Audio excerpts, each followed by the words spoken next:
Alright everyone, welcome back. Today we're going to check out the PTS Phase 1 patch notes. This is for title update 20. The PTS Phase 1 is live as of right now. PC only, of course. I think it's been live for a number of hours. We have patch notes for both PvP and PvE. I'm going to check out PvE only in this video simply because with PvE and PvP combined, this video going for a crazy length. I may do a follow-up video for the PvP side of stuff. I just don't know enough about the PvP to really give any kind of comments, which is why I'm semi-avoiding it. But let's get into the PvE patch notes. Alright, so here are the PvE Improvements patch notes, Year 5, Season 3, TU20. There's some really cool stuff in here, guys, so bear with me as we chug our way through this. So it says here, PTS Phase 1 build will not include Year 5 Season 3 weapons, gear and talents, global events changes, some inventory quality of life updates and tinkering menu. But in terms of quality of life updates, we've got scaling, open world loot crates with world difficulty. So this change is designed to increase the quality of gear and the stats it has across the board, especially for challenging and heroic difficulties. So that's going to be really cool. I've not yet played the PTS myself. Not sure if I'm going to get a window in order to do it here with such a busy life. But yeah, let me know if you are part of the PTS what your thoughts are on that. I will be checking out the forums for the PTS to see what the overall feedback is so that I can make a video in the near future on that. Tinkering, they talk about it, but it's not included. Armor kits, the ability to instantly use an armor kit to replenish 25% armor with a 5-second cooldown, in addition to holding the button to replenish 100%. Marker blades posted on Twitter earlier, or X earlier, a video of this in action. I think this is a really good change, and I think a lot of people are going to be happy with that. It's the way it should have always been, or it should have always been the instant med kit we had from the Division 1, in my opinion. Gear combat lock. While in combat, players will no longer be allowed to swap individual gear pieces or loadouts. Not sure how people feel about that, if I'm being honest, so let me know what you think about that. Expertise, as we can see, we've got the new expertise costs here. Everything just appears to be a lot cheaper, which is overall, I think, a good thing. Projects. Now this is interesting because we've had some changes here to the projects. Personally, projects aren't something that I really bother too much about. So anything they can do in this space in order to make it, you know, something that's I might be interested in is good in my opinion. So here, what they've done for the Season Pass daily project, you get so the new ones here: the optimization materials cache, challenging bounty, 1 crafting blueprint, 1 equipment item, and 1 shade calibration point. So there's quite a lot of new stuff added to this. So that might be something that could interest you, may interest me. I'm not sure yet. And there's new missions that have been added into the pool for that Season Pass daily project. We've also got daily projects here, so the reward for this one has a crafting blueprint. So it says base for operation, more rewards have been added to make the project more appealing. To complete activities, neutralize named enemies, resupply the checkpoint, or complete a mission in a specific NZ. So they've changed. We've got a challenge and bounty, we've got XP, 5 specialization points, 2 equipment items, a new recalibration cache, and 1 crafting blueprint. Again, in my opinion, that's really good to add the crafting blueprint in there. I know a lot of people that want to get those, and instead of going to Descent or doing control points, you can get it from here. Dark Zone and Conflict, there's been some changes here with the Dark Zone and Conflict. I think they've changed some of the conditions. In terms of rewards, they've changed, so it says Dark Zone XP if the Dark Zone project, Conflict XP is for conflict or project, 2 equipment items, previously 1, and they've added 1 weapon crafting cache. Could they have to add the crafting blueprint in there? Possibly.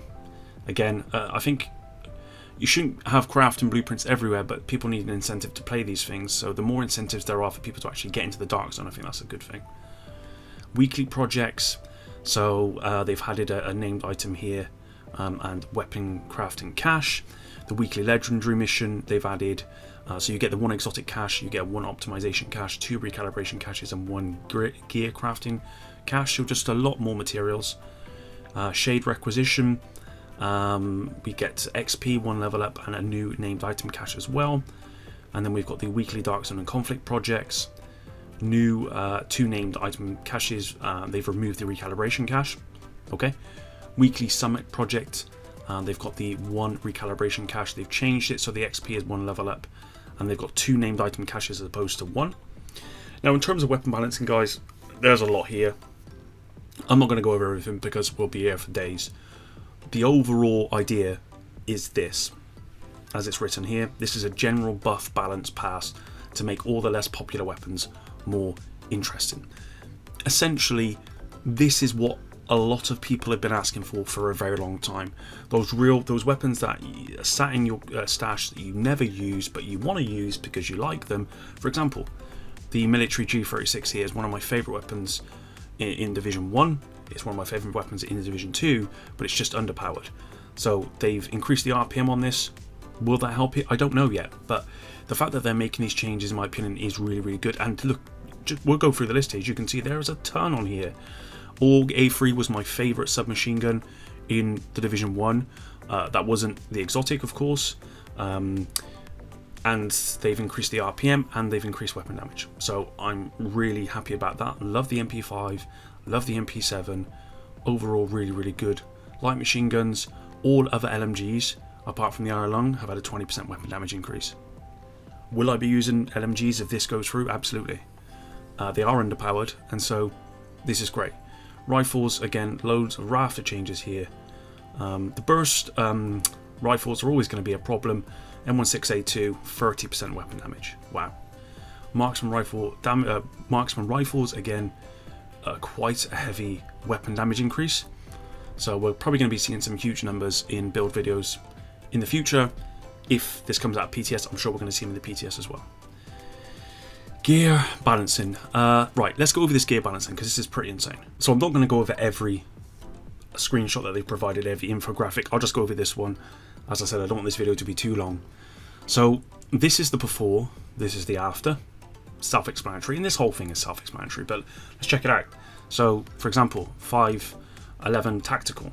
The free piece now has 20% hazard protection. Badger Tough, 15% armor on kill for the free piece. Bellstone Armory, from 20% incoming repairs to 40% incoming repairs. Brazos, 20% mag size to 30% mag size. Gilligard, 20% health and 3% armor regen. I mean, that 3% armor regen is pretty huge in my opinion. I never use builds of armor regen. I know people out there who do. I think that's a pretty big increase. Golden Gear, we've got 2% armor regen on the 2-piece and then 10% total armor on the 3-piece. Habsburg, we've got 20% status effects instead of 10%. Lengmo, 25% skill health instead of the 10, and then 20% LMG damage instead of the 15. And then Uzina Getica, 20% hazard protection. So some pretty huge buffs here, guys. I will just briefly go over this, just one more. I can't resist it. Look at these. So skill duration, 30% on Alp Summit from 20. China Light, 20% skill haste, 20% status effects. For the 2 and the 3 pieces, pretty big changes here. I mean, I forgot on Alp Summit here, this has got 10% skill haste. On the 3 piece, it's been changed to 30% status effects. So an actual change of talent here. I didn't think they were going to do that, unless that's a mistake. We'll have to wait and see. Electric, 10% SMG damage, 20%.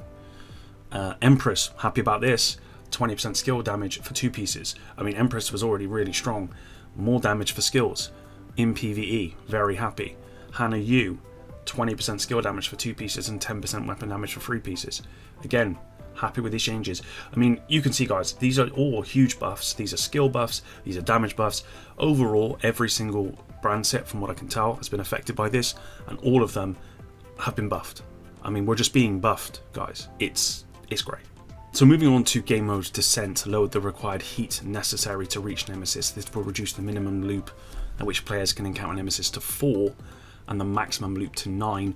Decrease the reward requirements in Descent by 1 to 5 loops. Players will now receive more loot caches or rewards completing the same amount of loops as before. They've added exotic and name caches within the NSA tech store found outside the Descent entrance. The prices are a placeholder on the PTS.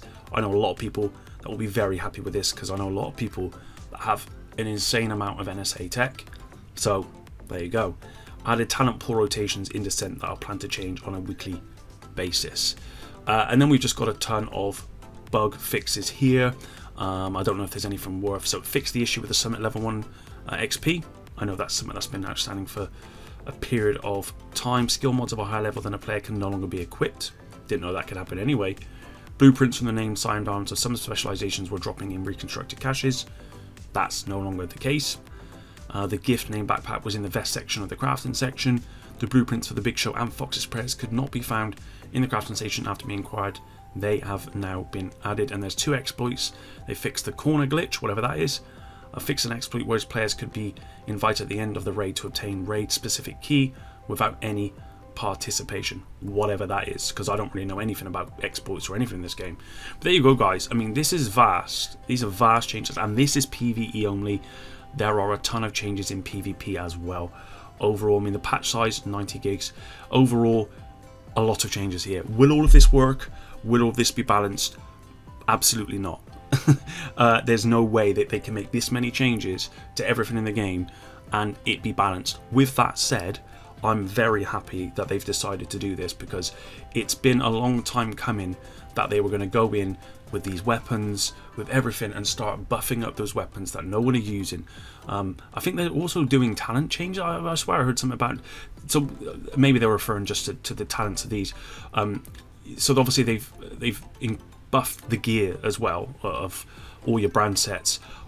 If they're not doing this, I don't think they are, but what they need to do next, and I hope they do, is they look at the talents in the game that no one is using and figure out a way to buff up the ones that people are not using at present. If they can do it for weapons, I'm sure they can do it for talents as well. But that's it, guys.